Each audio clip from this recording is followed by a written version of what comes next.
And I'm back again. Every day, every week, we are hearing about some rather bad, sad, crazy news under Trump's administration living in the USA and living out of the USA because everything is global. Geopolitics, we are all interconnected. So, what happens here also impacts other people. What happens in other countries also impact us in the USA. So, um, you know me, I have student loans, right?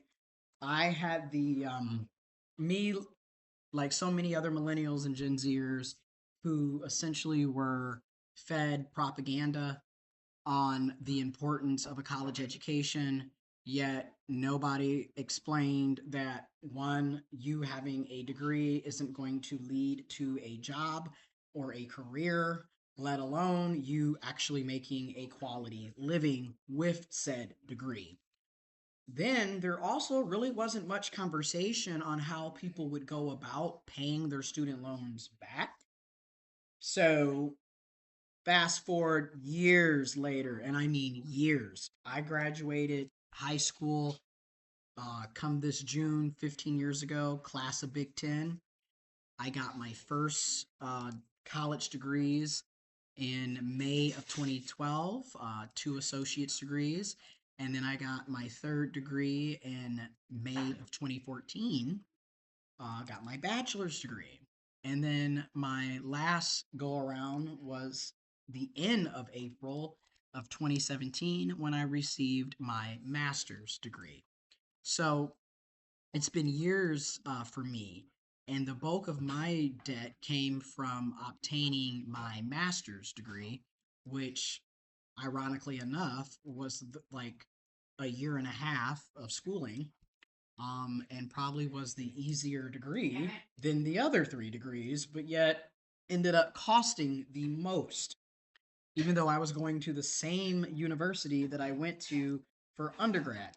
Make it make sense, but this is how things are in this country.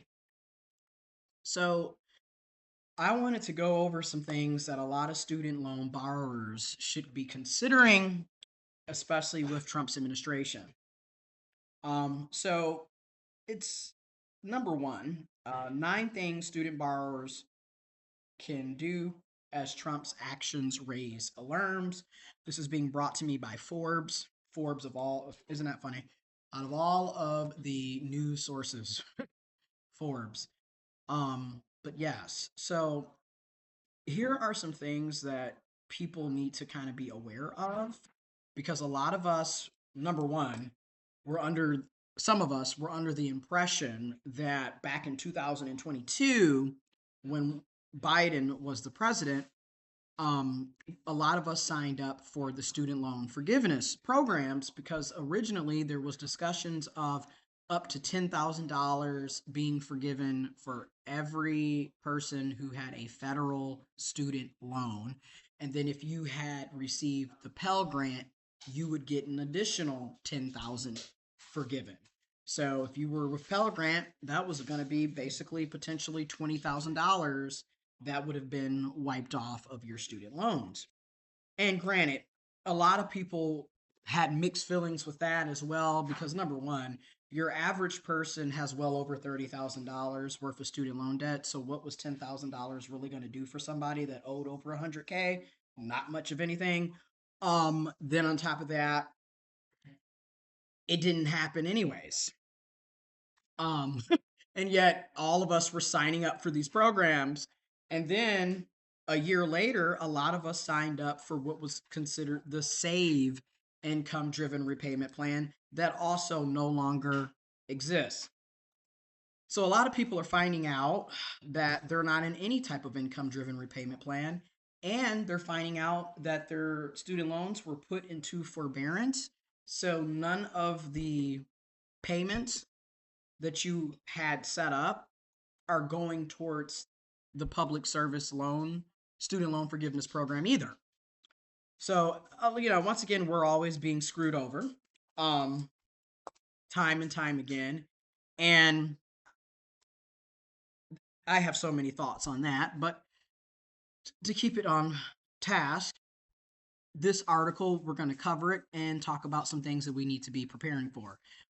It's been a whirlwind month for student loan borrowers as the Trump administration has taken a series of actions that have plunged repayment and student loan forgiveness programs into turmoil and uncertainty. Many borrowers may feel paralyzed. In February, following a new ruling by the Eighth Circuit Court of Appeals in an ongoing legal challenge over the Biden era SAVE plan, the Trump administration effectively shut down the entire income driven repayment system. So even if you weren't even in the SAVE and you were just in another income driven repayment plan, that got shut down as well, and ordered loan servicers to stop processing any pending income driven repayment requests, including for repayment plans not directly subject to the ongoing litigation. Like I said, you didn't even have to be in the SAVE income driven repayment plan, and you still got screwed over here. In response, the American Federation of Teachers filed a legal challenge last week, arguing that the Trump administration is illegally blocking affordable repayment plans and preventing borrowers from pursuing student loan forgiveness under programs like the Public Service Loan Forgiveness Program, which, in my opinion, the Public Service Loan Forgiveness Program is also a sham. Because, number one, that's just it. Typically, if you're doing public service, you're working a job that already is receiving the least amount of pay. Okay, you're working as a teacher, you're working in nonprofits. We already don't make a lot of money in these fields. So you're basically telling people that they have to work in a low income, basically stuck in poverty job for at least a decade full time in order for them to get their student loans forgiven. So you're going to be living check to check or in poverty for 10 years to get your student loans forgiven. In of itself is ridiculous. Not to mention, why is the cost of college so expensive, so astronomical, especially knowing that these pieces of paper are often useless when it comes to earning a quality living? So it's even more of, why are we paying for something that has no value? Okay. And when I say this, the education is valuable, the knowledge is important, but going into massive student loan debt just so you can have a paper on the wall is not. Okay, arguably, if you ask your average person who has student loans, if we could go back in time, would we do what we did? Most of us are going to tell you no. Because if I could go back in time, I wouldn't have even bothered with going to college, because arguably it was a waste of time. And again, I graduated years ago and I still owe $46,000, and I'm just now earning $50,000. Mind you, I was supposed to be earning $50,000 a year when I graduated with my bachelor's. So this is why a lot of us feel the way we feel. It's not a good return on investment. The vast majority of these degrees are not going to lead to high paying careers. They're not even going to lead to middle class careers. So it's just kind of ridiculous to keep telling people to pursue degrees knowing that they're coming from families that don't have the money to pay for them to go in the first place. And then you're stuck with all of the student loan debt, which then is another reason why a lot of millennials and Gen Zers are unable to become homeowners, because our debt to income ratio is so high. And our debt is so high because of the student loans, the vast majority of the time. You have your student loans, followed by people having issues with credit card debt, followed by car payments and medical debt. Those are typically why folks can't become homeowners, because obviously you're not going to get approved for a $250,000 mortgage when you owe $100K in student loans. You got a $30,000 car loan, you got $10,000 worth of credit cards, and you're only earning $50K. You're not going to get approved. Doesn't even matter that you have a 700 or an 800 credit score. You're still not going to get approved because your debt to income ratio is too high.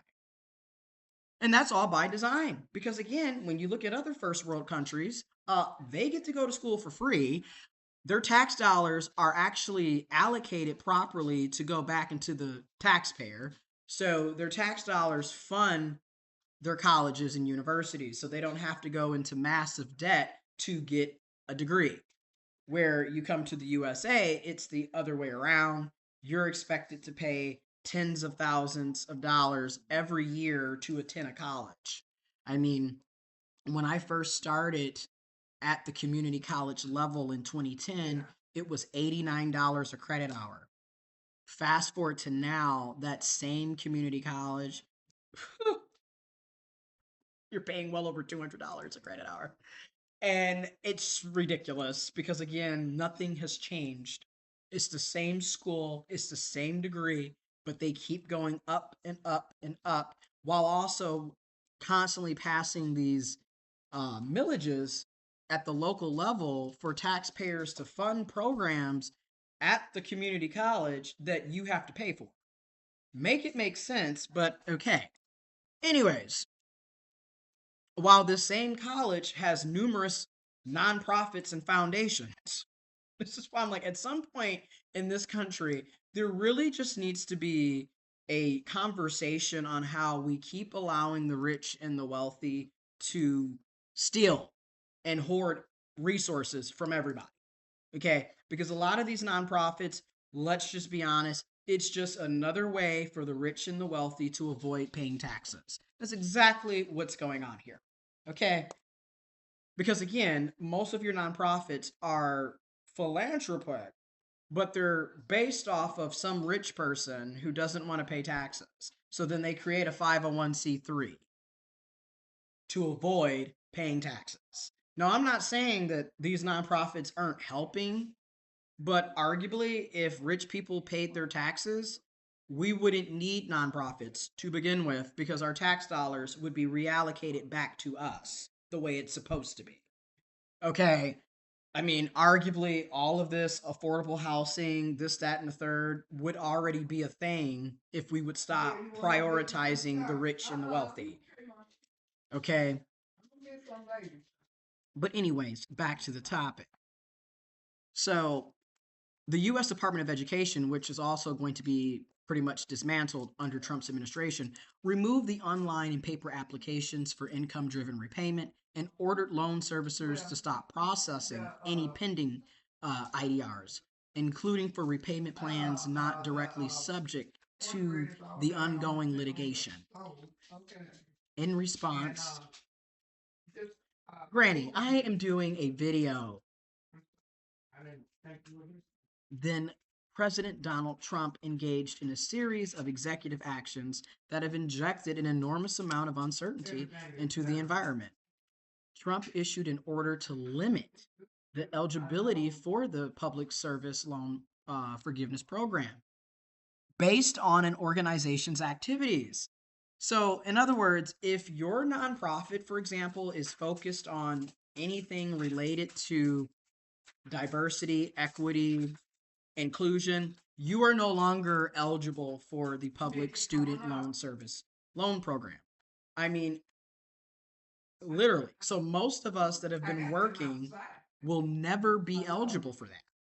The administration then effectively fired or bought out nearly half of the Department of Education staff. Trump issued a subsequent executive order to shut the Department of Education down. And the next day, after the White House provided assurance that the federal student loan system would remain with the department, as usual, Trump unexpectedly announced that federal student loans would be transferred to the Small Business Administration. At this point, why, in my opinion, I don't understand how anybody believes anything that Trump says. Okay, he's lying 24/7. He's telling you one thing and doing the exact opposite the next time you turn around. Okay, borrower advocates and legal experts have warned that many of these allegations may be illegal. A legal challenge has already been filed over the Trump's administration termination of half of the Department of Education staff. Again, he's making America great again by making you all jobless and potentially homeless. And Trump's orders to shut down the department and transfer federal student loans to the Small Business Administration without congressional authorization may also get challenged in court. Again, we have three branches of government. I will put information of this in the description box. But again, you have your executive branch, you have your legislative branch, and you have your judicial branch. Okay.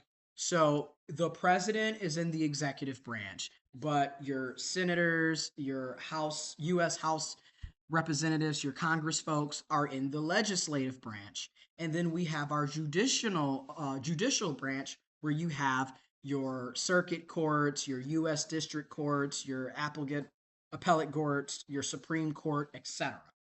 And the reason we have it set up that way is it's supposed to create a checks and balance. So no one branch has all power. But of course, when you're living in fascism, this is what typically ends up happening. You have people who don't want us to have any of those checks and balances and think that they are dictators and they have the final say on everything. But navigating the federal student loan system in the current chaotic environment may be challenging for many people, to say the least. While many people may feel powerless, there are steps that borrowers can take, even if they are impacted by Trump's administration's recent actions. Okay? So, number one is you got to understand the SAVE student loan records from the Department of Education website.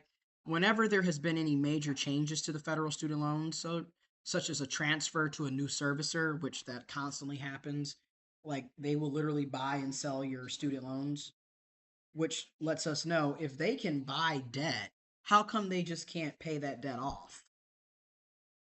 Okay? Wow.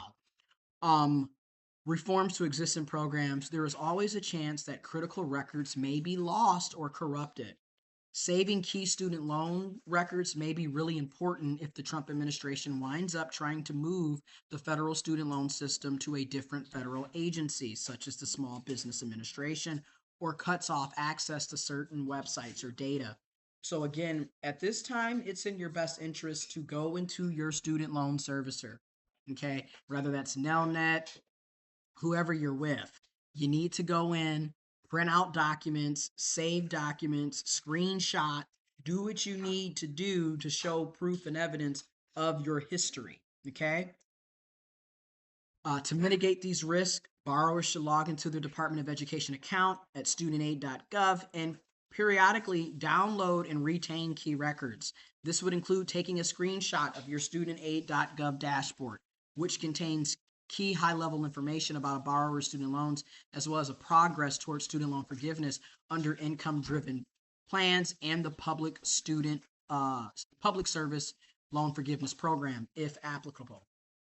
Borrowers pursuing the public service student loan forgiveness should also take screenshots of their public student loan forgiveness tracking information available via their studentaid.gov accounts. It's also a good idea to periodically download your raw studentaid.gov data file. This text contains a lot of critical information about your federal student loans, including origination and balance information, the status history, your repayment plan, and income recertification date for income-driven repayment plans, and much more. In order for you to do this, you can download your student loan data file. You just need to click View Data button in the My Aid box on your studentaid.gov dashboard. Then click the Download My Aid Data link. You want to make sure that you save that file to your computer. You can save it as a text file or convert it to a PDF. Saves student loan payment records and letters from your loan servicer, which I keep all of my Nelnet information all the time because I'm constantly on there, and I'm just like, this is how you know things are wrong. Okay. I have been paying on my student loans since May of 2014, and I still owe $46,000. So that's what I'm saying. Like, clearly, none of our payments are ever actually going to the principal, because how do we continue to owe the same amount year after year after year when we've been paying on it? This May will mark 11 years of me making payments. So I just think, again, this is what we're dealing with. All right. One piece of information that you cannot get from your studentaid.gov account is your actual month by month payment record. You have to go to whoever your student loan servicer is. So Nelnet, Mohila, Ed Financial, Aid Vantage, whoever your student loan servicer is, you have to go to their website, sign into your account to get that information. Okay. So you can download or take screenshots of your monthly payment history once you're logged in, but keep in mind the payment record will probably only go as far as back when that particular student loan servicer started handling your account. So for me, I've been with Nelnet this entire time. So I have nearly 11 years of records. While logged in, be sure to also download and save key letters and notices that you may have received. Submit a paper income driven repayment application to request affordable student loan payments, because you can't go on the websites anymore to do this. You have to actually request a paper income driven repayment application, fill it out, and submit proof of income physically, and then mail it back, which is odd seeing that he's also trying to cut the USPS. So, how are you going to mail it back? Anyways, welcome to Trump's America with the 3 Ks. Despite the borrowers can still complete and submit paper applications directly to their loan servicer, the applications are not being processed right now, but there's at least a possibility that if you get it submitted, it will already be in the queue once processing resumes again, which could mean a shorter delay. The problem is finding the appropriate income-driven repayment application. A quick Google search suggests that the application is still out there, even if it's not on the Department of Education's website anymore. Be sure to use the most recent version of the application, which is form number 1845-0102. Again, form number 1845-0102, with an expiration date of April 30th, 2027 in the top right corner of the first page. You want to follow those instructions on the form to complete the application. Then hand sign and date it where indicated. Attach documentation of your income, such as your most recently filed federal tax return or a recent pay stub, and upload this to your student loan servicer. Most loan servicers have a mechanism that allows you to upload documents, although you may need to be logged into your actual student loan servicer account, depending on the specific loan servicer. You can also request a deferment or forbearance if you cannot afford your student loan payments, because literally people are seeing their payments skyrocket because they were previously in an income-driven repayment plan based off of their income. Now those don't exist. So you've got people going from $150 a month to $600 a month. Shit. And I'm here to tell you, a lot of us are not going to be able to afford that. First of all, you have people paying well over $1,000 a month for rent. You have people paying $500, $600 and up to drive a car. Like, again, we do not make the money to constantly have to be put in these situations. And then the outcome part is, you would think, okay, you went to college, how come you're not making good money? Like I said earlier, a lot of these degrees are useless financially, but yet they still expect you to pay back on something that is useless, that has not benefited you in the least bit of way. But of course, you got to pay it back. Yeah. Despite the fact that you're not making the money that you're supposed to be making with that degree, let alone if you're even working in your actual field, because a lot of people are not even working in their fields. They have a job because they have to pay bills. Meanwhile, you went to school for political science and you're working at, Amazon. It's stuff like that that's happening across the board, okay? Which further highlights how useless a lot of these degrees ended up being. Anyways, and again, the education is important. The knowledge is valuable. but going into debt is not. I mean, it makes no sense that you're expecting us to pay what we are currently earning.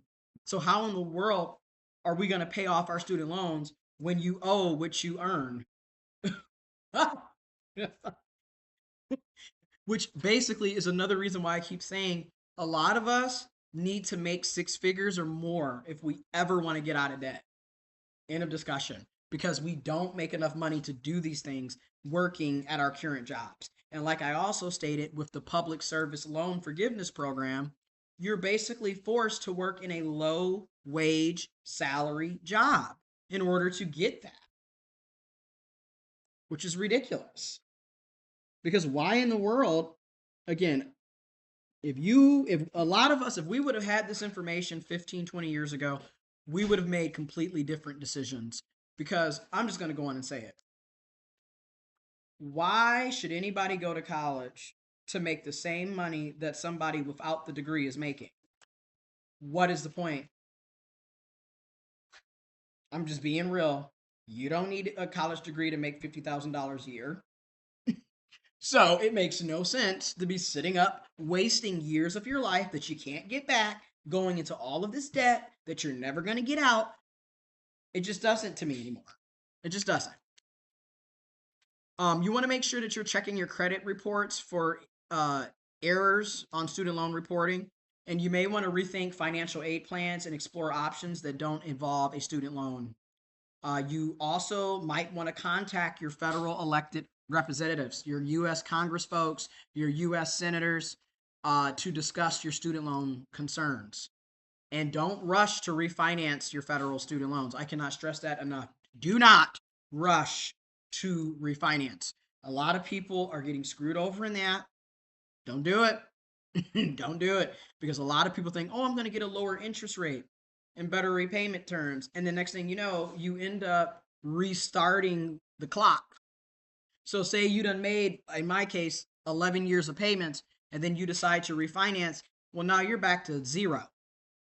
So it ain't in your favor a lot of times. I'm trying to tell you that. It's kind of similar to when people refinance their mortgages and end up losing their houses. Yeah. You gotta be careful with these things. So, again, I know it seems like I'm constantly reporting on doom and gloom, but this is the type of mess that we're living in currently. And people willingly voted for this November 5th, 2024.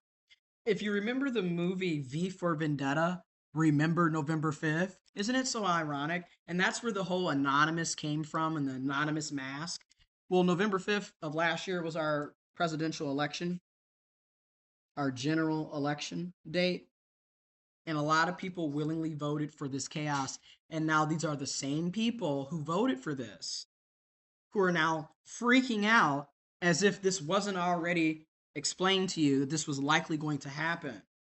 Again, being a single issue voter is really coming back to bite a lot of you in the butt.